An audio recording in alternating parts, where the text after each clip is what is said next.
Welcome to Cultural Fluency Makers. I'm your host, David Wellish. Each week, we welcome leaders to share how they stay ahead of the ever-changing consumer landscape. With today's cultural transformation, top brands need to understand diverse consumer segments from Gen Z, Hispanic, and LGBTQ+ to gamers, wine enthusiasts, and basketball fanatics in Iowa. Their marketing strategies require them to keep the pulse on their consumers, but also their brand in the category to continue to grow revenue for the long term. Cultural Fluency Makers is sponsored by Collage Group, the only cultural intelligence engine that provides brand and consumer insights on the why that drives consumer behavior and purchase decisions. Let's get started. What a great way to start the week. I'm very much looking forward to a dialogue full of insights and wisdom. With me today is a true powerhouse in the marketing world. He's a dynamic, data-driven consumer marketing leader with a unique blend of general management, operational savvy, digital and technology marketing transformation skills. He's a seasoned executive with over 20 years of experience in building world-class brands across diverse set of categories. He has worked with some of the biggest names, including Bank of America, HP, Petco, and leading ad agencies such as Omnicom Group, known for achieving results through creating and motivating collaborative teams, enhancing their ability to anticipate consumer needs and ultimately exceed expectations. He most recently served as a Chief Marketing Experience Officer at McDonald's. Tariq Hassan, welcome to the show. Thanks, David. Appreciate that warm welcome.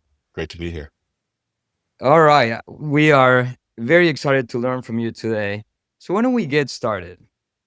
And what a time to have this conversation.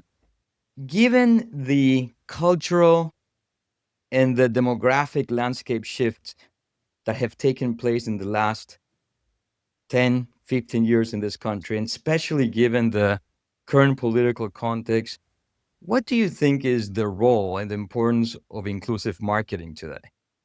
I think if you step back and just look at what's taken place in the market dynamics, this has been a journey that we've been on for quite some time. I think first it began with getting smarter about identification of the different needs and recommendations that you give to customers based on a deeper understanding of them. And as our ability to understand customers has grown, so has the changing dynamic of the landscape in which you use those tools to do it, right? And so if you think about where I was, McDonald's, our core market was multicultural youth market, which today already makes up more than 50% of that market, are brown and black and deeply diverse cultural communities. By 2020, 30, that will be the makeup of the country. And so the question becomes, as a marketer, how do you stay focused on continuing to drive the business and reflect that relationship and connectivity and intimacy and recognition of your customer so they feel like you recognize them and that they're known? And I would argue, without getting swept up into some of the noise that can always come along with marketers around this, the social political environment. My belief is if you always stay true to the brand and stay true to your customer, those things will always lead you to the truth of what you need to do as a brand and do the right things in the way you connect with them. And I think we're just in an influx that we've seen in this marketplace numerous times when you've got significant change in the dynamic makeup. We've seen it certainly with age in the past and the makeup of different aging demographics, and then growth of age, right? In terms of getting about how big our current Gen Z market is. I think those things continue to hold true. And again, as long as marketers stick to the growth of understanding of where they need to connect with their customer and how they need to connect with them, that will be answers. Tariq, how important is this for consumer organizations to get right? Look, I think it's as important as it's always been. I would argue with the access to the data, with the access to the intimacy and the connection with customers. And frankly, the younger you go into these segments, the expectation is even greater that you have a deeper understanding of them, not only from a customization perspective, but frankly, a personalization perspective. And so if you think about the relationships that we have in our lives, you're now getting data that allows you to have an intimacy and understanding with a customer that they have demonstrated, particularly the younger end of the market, that when you add value through that relationship, when you demonstrate you can use that data in a way that recognizes them and adds value to them, then they're comfortable allowing you to have data. If you create dissonance or you disconnect with an understanding or you abuse that intimacy that they've been able to provide you through an understanding of them, then they've also been very, very clear. They'll turn that data signal off and they will disappear as your customer. So I think it's absolutely critical um, that you take advantage of this opportunity to endear yourself, create that trust, and create that knowing relationship with your customers. Very well said. And it's known. I mean, marketing ultimately it's develop deep connections. What's hard? I mean, marketers know this. Marketers know the demographic Yeah. landscape. Marketers understand the importance of connecting with youth. Um, what's hard? What are the key challenges to getting this right? Both because of the complexity of America, the diversity of America, and even the makeup and the ever changing attitudes of the younger generations. Well, I'll tell you what, even without those external distractions, we've gone from an environment where we were working with limited amounts of data to now, one would argue, incredible large amounts of data, almost swimming in sea of data. And I think at times what's hard is to begin to think about how do you prioritize, number one. Number two, something I work very hard with my teams on in the past has been, ensuring that you don't just fall into a culture of the data made me do it, that you don't only follow the numbers, that you don't lose the intimacy and the humanity of understanding what's behind the data in and of itself, right? Even as we move into an aspect of I would argue it becomes even more critical that the emotional quotient, that the human quotient, and the creativity remain even more critical in this environment to ensure that you're not just simply following what the data signals tell you just because the data tells you, right? And I've been fortunate in the past to work with previous leaders who even, I'm going back a decade ago. One of the best leaders I worked with, and I saw this, was with Dimash Joshi, who was a former leader of HP printing division. And I could watch him literally sit through reams of data through presentation. And in that presentation, the data would add up and it would, end with this big exclamation point. And therefore, this is what we should do. And he was tremendous at interrogating and interrogating it through a human lens, whether it was looking for secondary sources around. It could be a social anthropological view. It could be a social political view. It could be a counter study that he saw in place of. And over time, through that query, you would literally see what was a very firm exclamation point recommendation slowly turn into a question mark. And I actually meant a very powerful thing is the most important thing should be one of the questions that you're left with. And it's not to say that you have to answer all of them, but can you still identify opportunities to challenge the data? Can you still identify opportunities to question yourself? Because humans are fluid. And so while the data is correct in that moment, the fluidity of human experience changes, and we should meld and move with it and have that ability. So I think those things are hard. It's hard to be right every moment, every time in the moment, right? When we're not static individuals. I think you're talking about judgment, being really a critical thinker, applying judgment to the data. And as marketers, there's so much going on right now. You've got the landscape, you've got digital, you've got channel proliferation, you've got AI. Let me ask you this. I've been in this space of cultural intelligence for a very long time, and this thematic around when budgets are always limited, ROI maybe now more than ever is a must. um, how do you think marketers should be balancing targeted advertising, targeted messaging versus holistic campaigns of sorts? Like, I think, like many things in life today, I think you have to be careful as a marketer of dipping too far into either or decisioning making models. I'm a big believer that you're a continuation of yes and constantly. I think on the upside, if I take what you're talking about, our ability to test and learn and frankly fail quickly has never been greater to be able to do it both at a lower risk and frankly at a lower cost implication. And I don't think we spend enough time enamored with the question as much as we do enamored with finding the answer. And I'm a big believer. I think this probably goes back well before my career in marketing. I think my mom would have claimed that I was a why kid, right? I was a kid that was constantly asking why.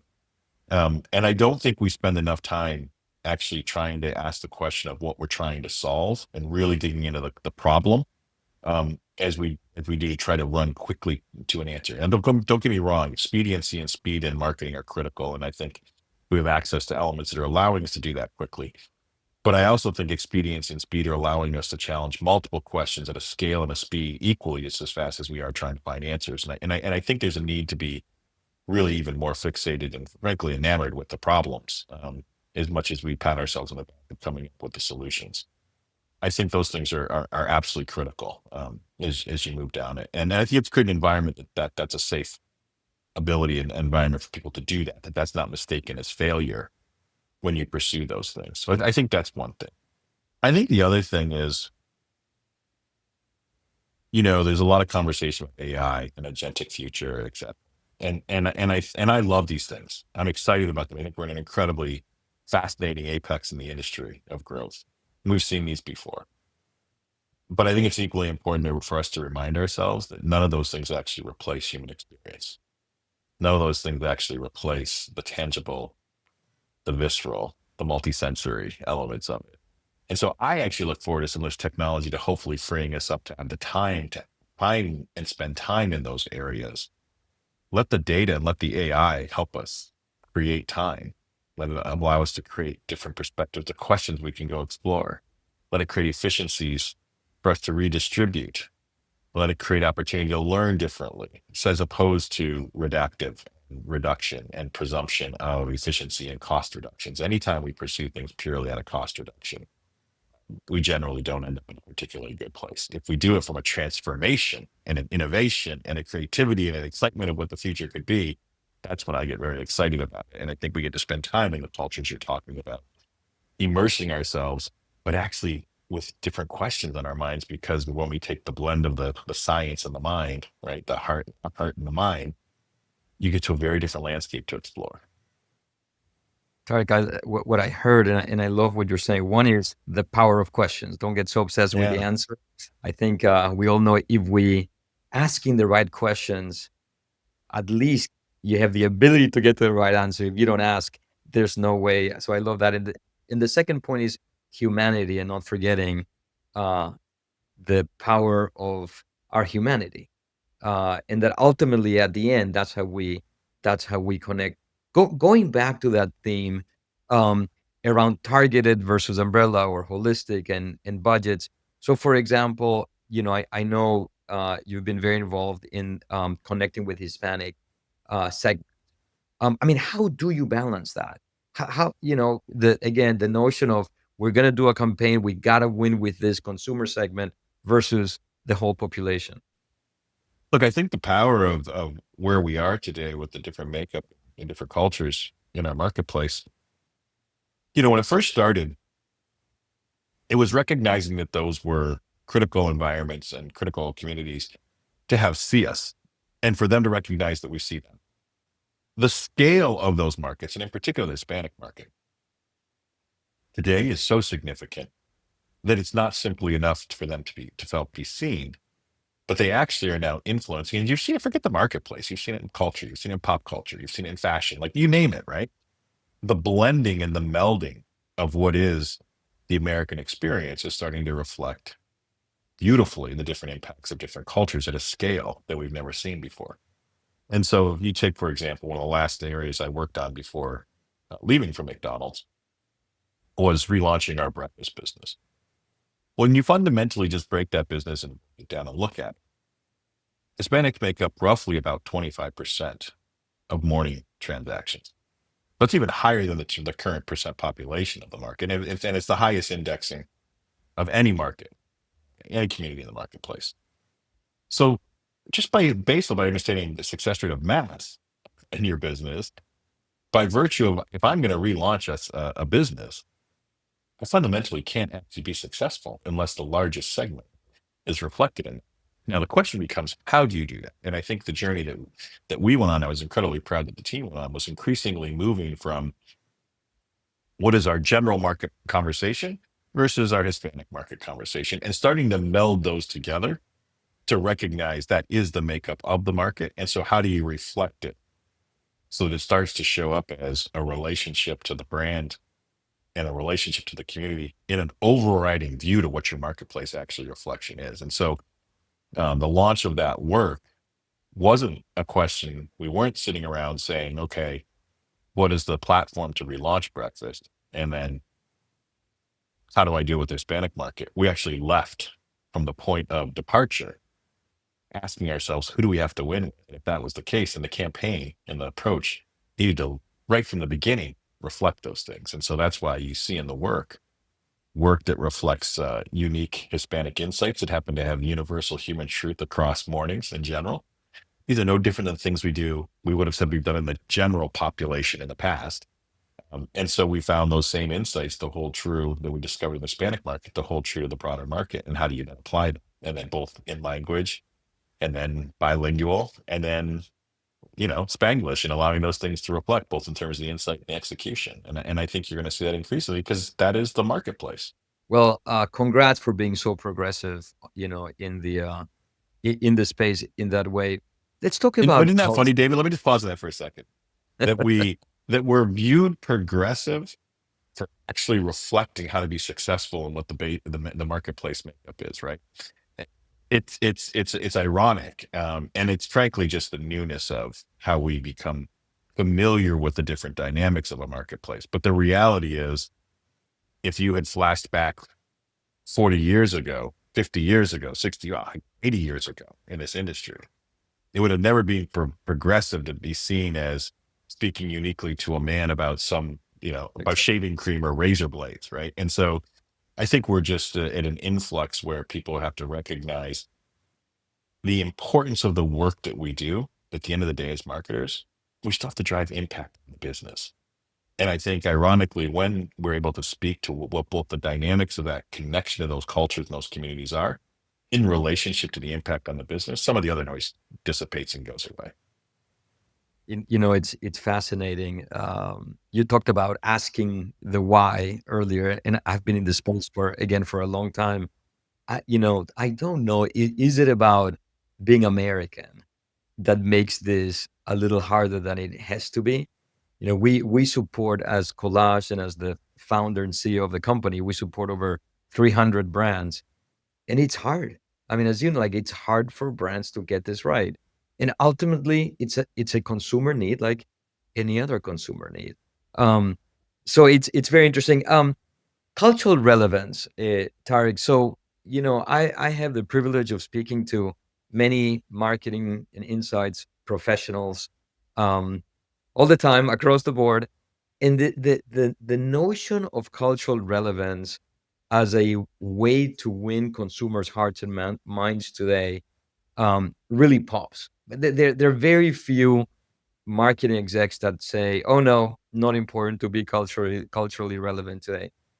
Can you define for you what is that? What is it to be culturally relevant? We call it culturally fluent at Collage, and how do you become one? It's a spectacular question, David, because you're correct. There's virtually nobody in the last 5 years that hasn't been speaking to the importance of how do you identify and position yourself from a culture relevant perspective. In fact, when I joined McDonald's, we were coming off of a tremendously successful famous orders campaign, starting with Travis Scott and J Balvin and BTS, et cetera, et cetera. But at the end of the day, that was a great campaign. It was breaking through in culture. And I actually recall when I first came to the team and said, look, I think congratulations, you tremendous campaign, huge success, undeniable impact on the business. You've ostensibly, with this campaign, you've called culture. Now culture is calling back.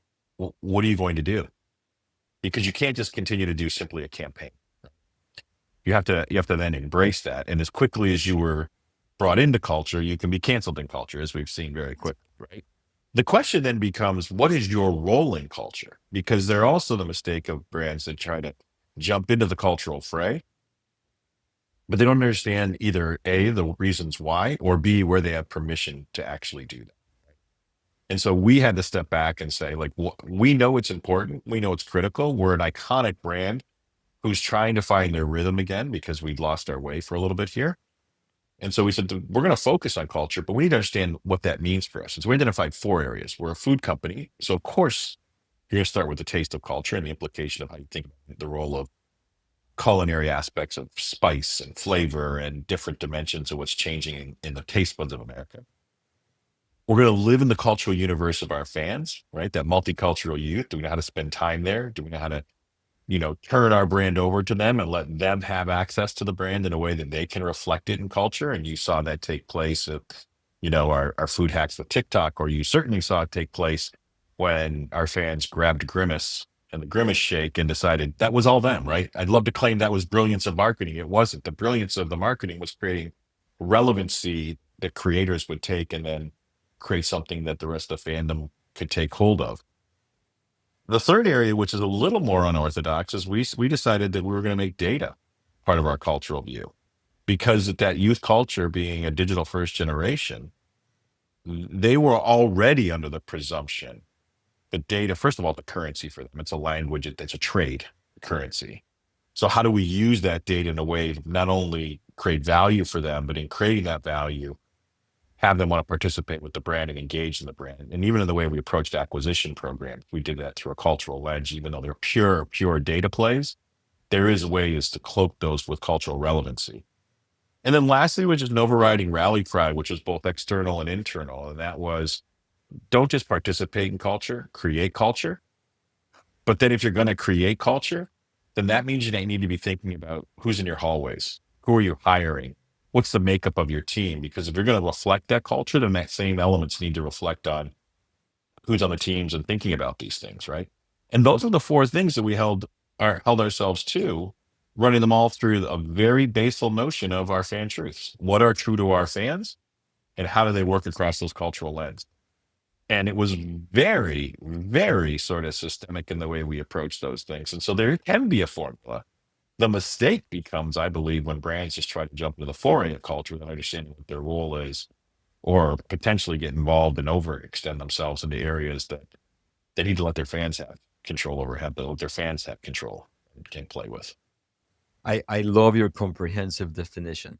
I mean, it's a very broad way of looking at it, which I think is a must in this context. And I think it So was that's important, David. It equally told us where to say no. There were lots of places where we had great ideas that came into the room, but when you ran them through that lens, they were really fantastic cultural areas, but they weren't really a right to play for the brand. And we didn't really have an intersection where we could play with the customer. And so they were just that. They were interesting cultural moments that we probably could have done, we would have gotten no credit for. And that's irresponsible. great. So you talk. I mean, you underpinning behind all of this. I hear the important role of insights, of cultural insights, cultural intelligence. I think. Yeah, 100%. How do you become culturally fluent from an insights perspective? Yeah. And again, I think you have to play both heart and mind when you do these. So in the culinary space, of course, it's looking at trends, it's looking at purchase behavior and eating patterns and the rest of it. But it's also turning your culinary team loose to be outside doing they would do all sorts of cultural food caravans, dipping into different cultural neighborhoods, walking, up and down the street, trying different things in restaurants or in bodegas to see what's coming, fresh and new. Like, again, it goes back to that notion of data can provide you lots of direction. Experience provides you context and understanding of that direction, right? And so those were absolutely relevant.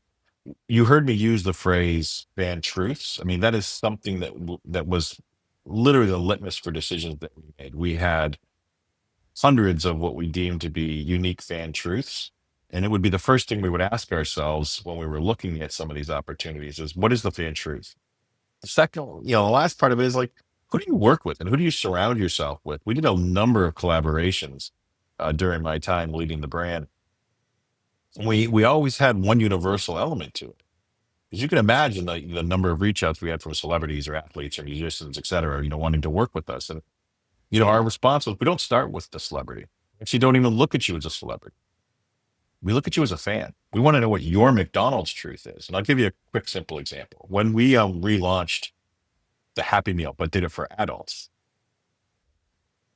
we knew we had a universal human truth. We knew we had a universal fan truth, which was, came from a tweet that we had put out there. One day you wake up and you don't realize you had your last happy, right? That in itself is an inherent human truth of adult life, of childhood loss. So the question becomes, how do we go to market with that universal truth? And so in working with Cactus Plant Flea Market, the conversation was around, here we have this Happy Meal construct. We know what it looks like. It's a meal inside of a box with a toy or a treat or a surprise. What should that look like? And it was great because the design team, and her view specifically was, I think of McDonald's as my time after school with my friend group, right? And I've got this little unique character, Cactus Buddy. He's the emblem of my brand, but he doesn't have a friend group. It was actually the design team's idea to bring back the McDonald Land characters to give Cactus Buddy a friend group.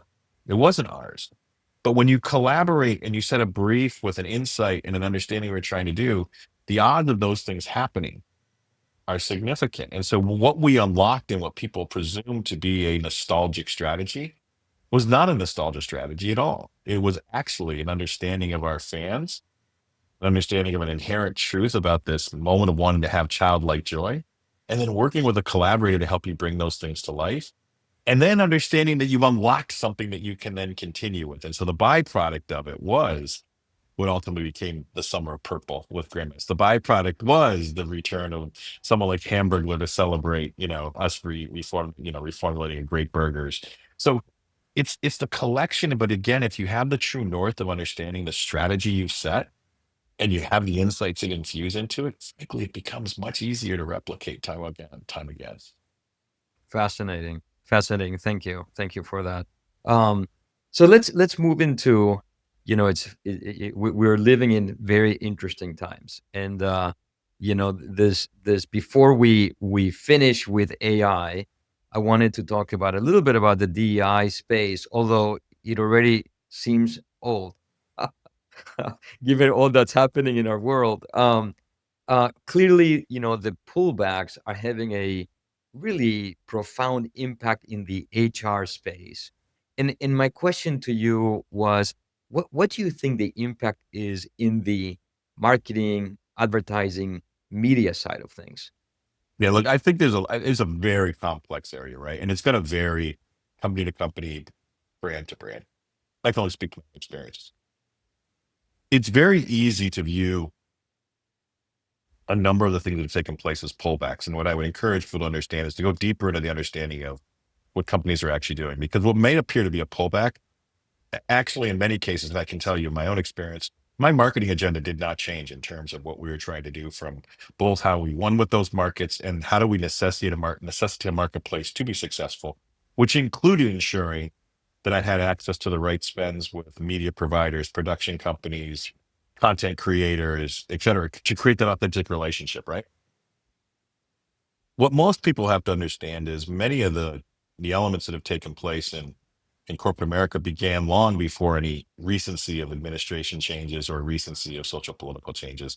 They actually tie back to the courts. And you think about the decisions, the Harvard and the Supreme Court decision that was made. Many of us as organizations were working on how to become legally compliant so we could actually continue to do the work, not stop doing them, but removing potential risk, mitigating legal risk in order to allow those things to continue to take place. Now, the environment certainly has had moments of it, sort of spikes to it since that time. Um, and what I would say from a marketing perspective, nothing has changed in the sense as the makeup of your marketing sheets that you have to, again, as I stated at the beginning, is figure out how to be successful, relate to, and continue to grow those markets. As legal infrastructure changes and regulatory elements change, no different than privacy or other areas that we've dealt with, marketers are accountable for continuing to do that. Now, will there be some that view that as the easiest way to account for that and mitigate risk is to stop? Sure. Will there be others that say, no, we're going to continue our pathway. So how do we do it? Absolutely. And there'll be yet others that will say, you know what? We're not going to change a thing, and we're going to continue to challenge the legality of these things. They're across the spectrum. Not an easy situation, But again, I think from a marketing perspective, in some ways easier than in some of the people spaces and some of the other legal spaces inside of a company. If you are tying yourself to the growth and the opportunity of a category, um, those things have always, at the end of the day, driving results, and who you drive them with is going to be your best defense to all of those type of things, right? The last piece I would tell you on this, David, is I think this is a moment in time. And again, if you look at the dynamics and you look at the numbers, the makeup of the country, these things will resolve themselves as you continue to reflect what who the country actually is, the voices inside the country, and therefore, as a result, the makeup of the markets that we function in as marketers. And that is where the data over time Yeah. will lead to the solutions. Very well said. The way we think about it is that in some ways marketers are left, carrying the bag. That there are decisions being made for other reasons, but ultimately, when you think about the business, you got to do whatever you need to do to drive growth. I mean, I think these moments actually interestingly create times for us to gain greater specificity and greater discipline and greater focus on doing exactly what you're suggesting, right? And so, rather than getting caught up in the language, let's focus on the actions that come behind those. And so, last question, because it's very difficult not to have one of these sessions without the famous AI.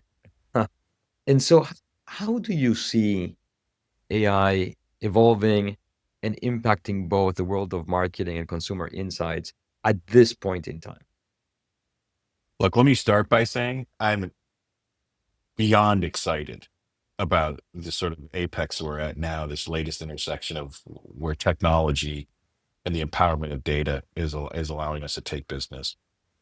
I think the question that, man, what's incumbent upon all, not just marketing leaders, because I do believe this is a significant cross-functional implication.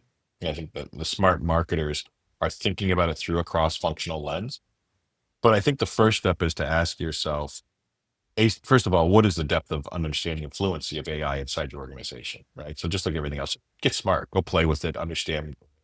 But then it's a question of are you going to get caught in the sea of tactics, or are you going to actually think about what is the transformational role in which you're going to use this technology to transform the organization itself, the way you work, the objectives you're pursuing, the problems you're solving, the structures that are required for that, potentially some of the talent, et cetera.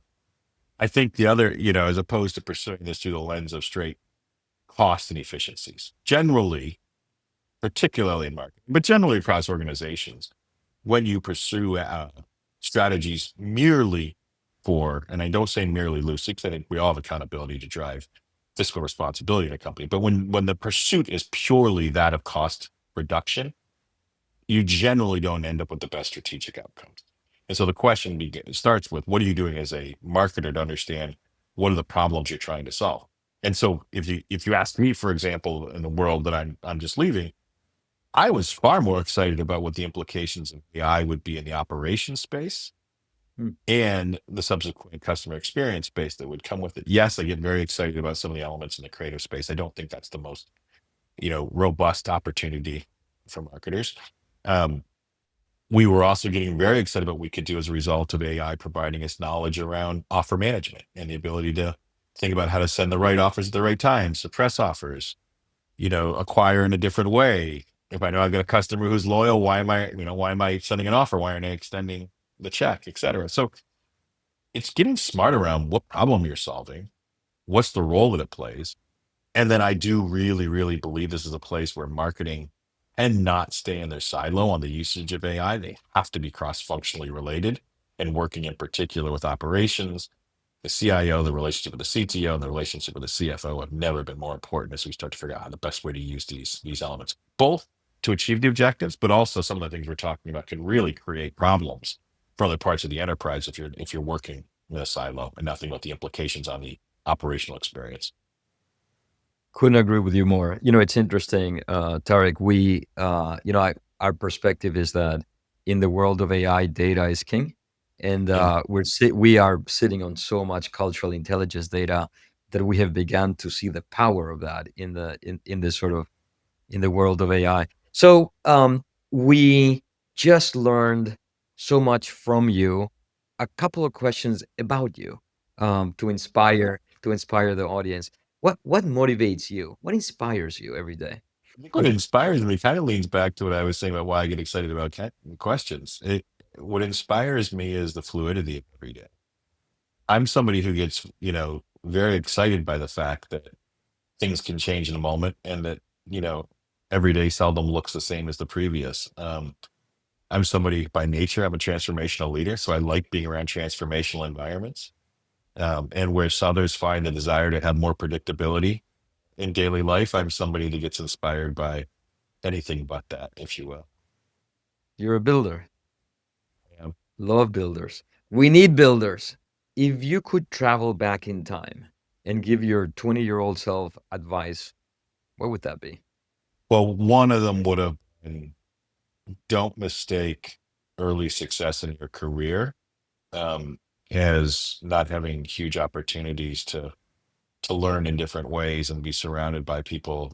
Um, we create signals for people when they're doing well in their career that everything is great. And I would have looked for a coach earlier. I would have looked for mentors earlier.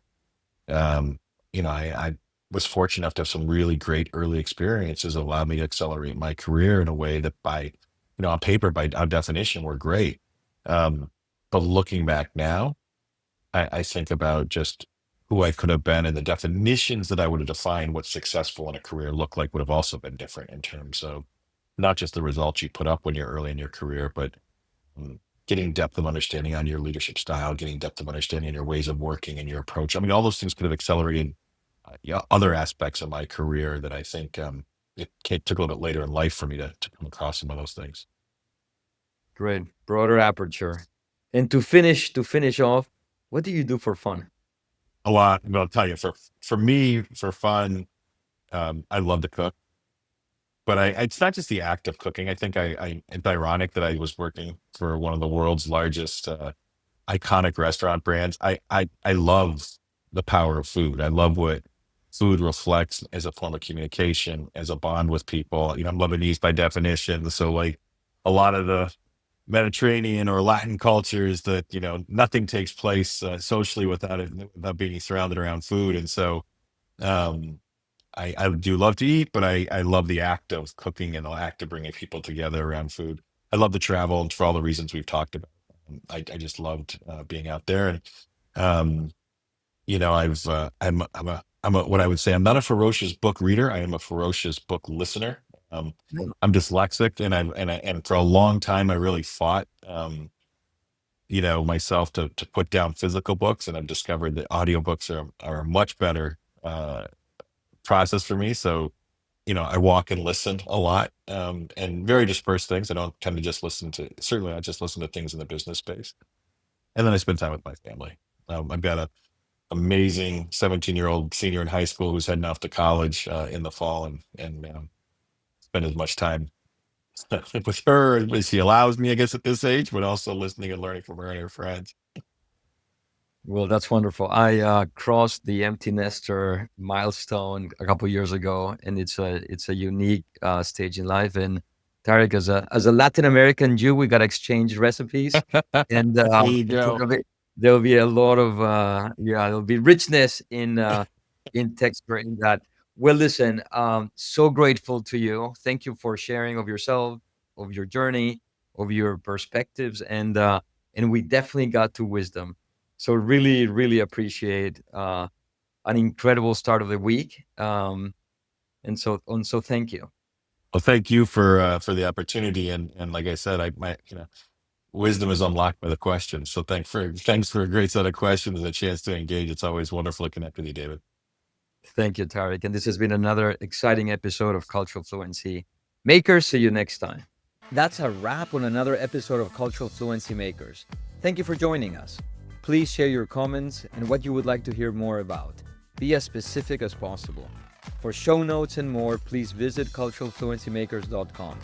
This show is proudly sponsored by Collage Group, unleashing the power of cultural intelligence to fuel brand growth.